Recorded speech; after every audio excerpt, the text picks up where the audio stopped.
ചെറുവത്തൂർ കാടങ്കോട് കോട്ടപ്പള്ളി മഖാം സ്വലാത്ത് വാർഷികവും മതപ്രഭാഷണവും മജ്ലിസുന്നൂറും ഫെബ്രുവരി 12 മുതൽ 15 വരെയുള്ള തീയതികളിൽ കോട്ടക്കൽ ശംസുലുലമാ നഗറിൽ നടക്കും. അവസാന ദിവസമായ ഫെബ്രുവരി 15-ന് 4000-ഓളം പേർക്ക് അന്നദാനം ഉണ്ടാകുമെന്നും സംഘാടകർ അറിയിച്ചു.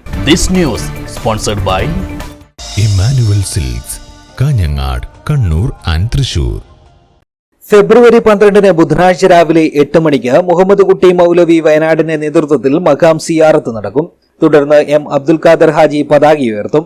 രാത്രി 8 മണിക്ക് കോഴിക്കോട് ഗാസി സയ്യിദ് മുഹമ്മദ് കോയ ജമലുലൈലി തങ്ങൾ ഉദ്ഘാടനം നിർവഹിക്കും.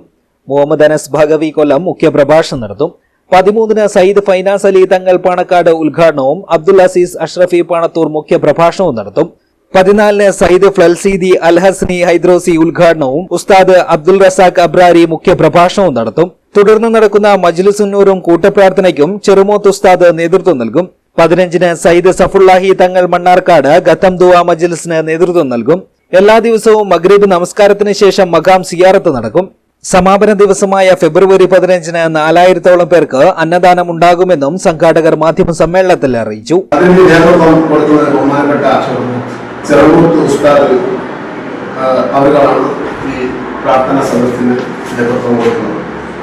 പിന്നെ 15-ാം തീയതി ഫെബ്രുവരി 15-ന് ശനിയാഴ്ച രാവിലെ ഖത്തം ദുആ മജ്ലിസ് അതിന് നേതൃത്വം നൽകുന്നത് ബഹുമാനപ്പെട്ട സഫീഉല്ലാഹി തങ്ങൾ മണ്ണാർക്കാട് അദ്ദേഹമാണ്. തുടർന്ന് കാലത്താൽ നടത്തി കൊടുത്തുവരാനുള്ള അന്നദാനം ഈ പരിപാടിയോടനുബന്ധിച്ച് 12 മണിക്ക് ജാതിവേദമന്റെ ഈ അന്നദാനം എല്ലാ വർഷവും കൊടുക്കുന്നത് പോലെ കൊടുക്കുന്നതാണ്.